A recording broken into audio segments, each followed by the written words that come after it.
Assalamualaikum warahmatullahi wabarakatuh. Selamat sore.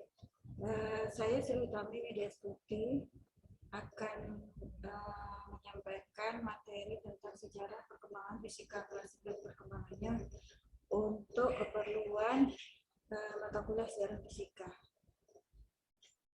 Yang pertama, kita akan melihat tentang sejarah munculnya fisika klasik dan pengaruhnya pada perkembangan ilmu fisika. Dimulai yang pertama, fisika di abad ke-18.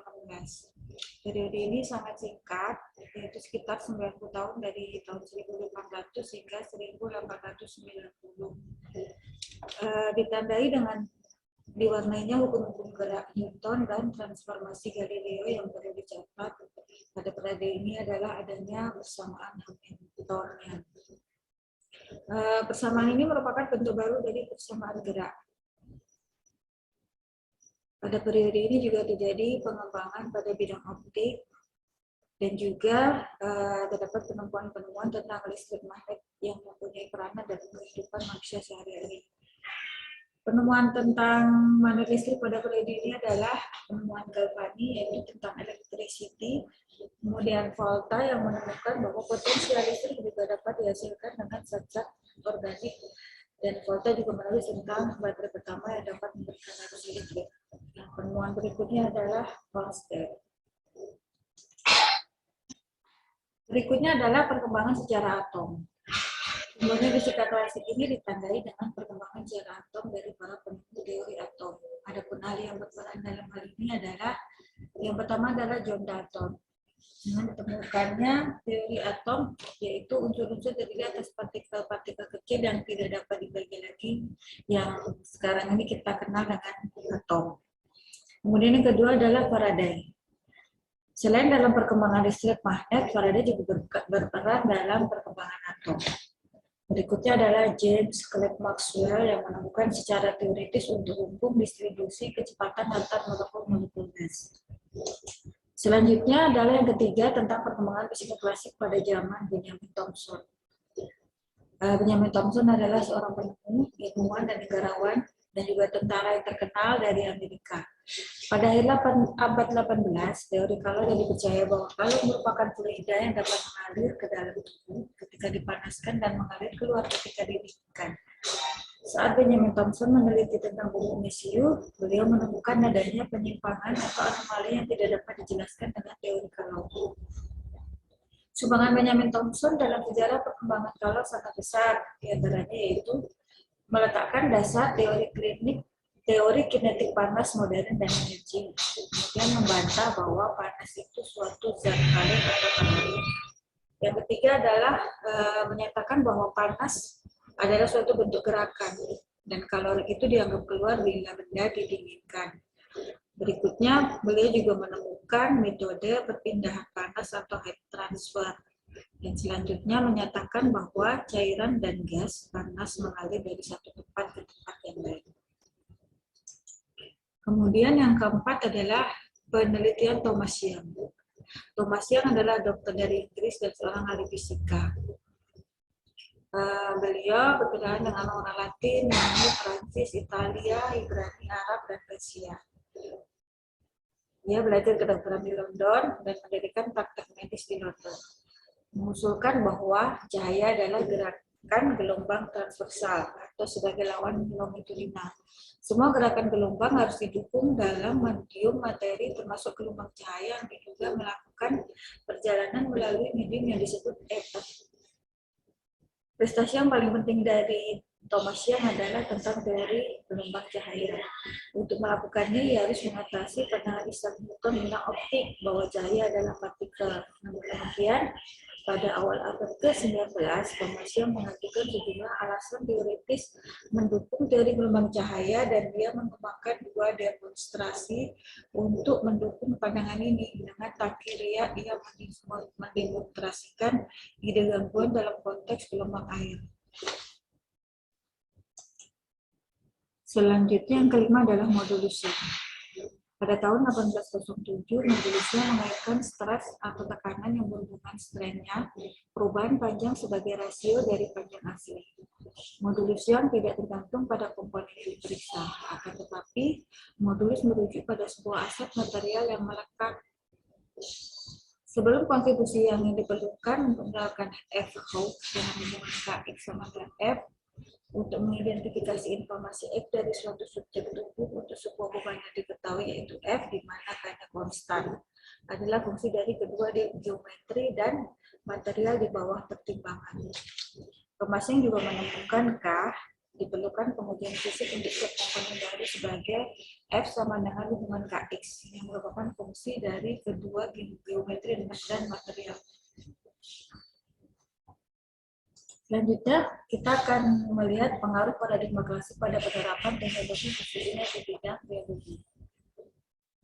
Yang pertama, di bidang biologi, organisme hidup dipandang sebagai sebuah mesin yang terbangun atas bagian yang terpisah.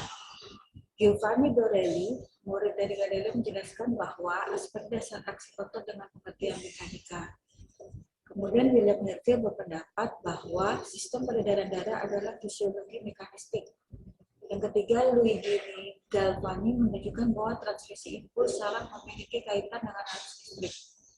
Selanjutnya, konsep Descartes tentang esensi fisiologi, yaitu bahwa organisme masih dianggap mesin. Hanya saja lebih rumit sebab melibatkan fenomena kimia dan listrik. Generalisasi paling kuat dalam biologi adalah semua organisme tersusun atas sel-sel. Fungsi-fungsi biologi dipandang sebagai hasil interaksi antara balok-balok sel reduction Cartesian. Selanjutnya, Louis Pasteur yang meneliti tentang korelasi kuman dan penyakit. Munculnya konsep determinisme genetis, yaitu sifat karakter suatu organisme ditentukan oleh unsur genetisnya. Pengaruh kedua di bidang biomedis, yaitu pada tubuh manusia dianggap mesin yang dapat dianalisis menurut bagian-bagian penyakit. Organ-organ tubuh mengalami malfungsi, maka peran dokter adalah campur tangan untuk membetulkan malfungsi tersebut.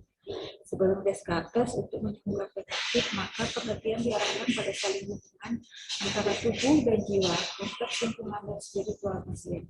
Dan filsafat Descartes telah mengubah pandangan bahwa dokter memusatkan perhatian pada tubuh pasien saja dan mengabaikan terhadap aspek-aspek psikologis, sosial, dan lingkungan. Pengaruh paradigma klasik abad ke-17 terhadap pandangan para dokter. Yang pertama adalah gagasan taksonomi Linnaeus menuntut dilakukannya taksonomi penyakit karena mikroba atau bakteri dengan menerapkan ilmu diagnosis penyakit. Pada tahun 1950-an ditemukan obat psikotik dan obat penenang. Sejak saat itu terjadilah transformasi besar-besaran dengan metode rawat jalan. Yang kedua, seseorang sehat dapat diibaratkan sebagai arloji yang kuat dalam kondisi mekanis yang sempurna. Sedangkan seseorang yang sakit dapat diibaratkan bagaikan arloji yang bagiannya tidak berfungsi sebagaimana mestinya. Yang ketiga, akibat dari paradigma Cartesian dalam biomedis, profesi perawatan kesehatan mengalami perubahan pandangan.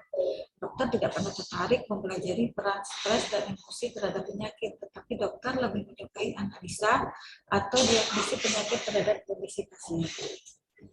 Perkembangan pada fisika klasik yaitu membuat fisika klasik itu terbagi atas beberapa cabang. Yang pertama adalah mekanika klasik, elektrodinamika klasik, termodinamika klasik, dan kaos teori. Tokoh-tokoh fisika beserta teori hukum dan penemuannya. Yang pertama adalah Count Rumford atau Benjamin Thomson. Beliau lahir di 26 Maret 1793 dan wafat di 21 Agustus 1814.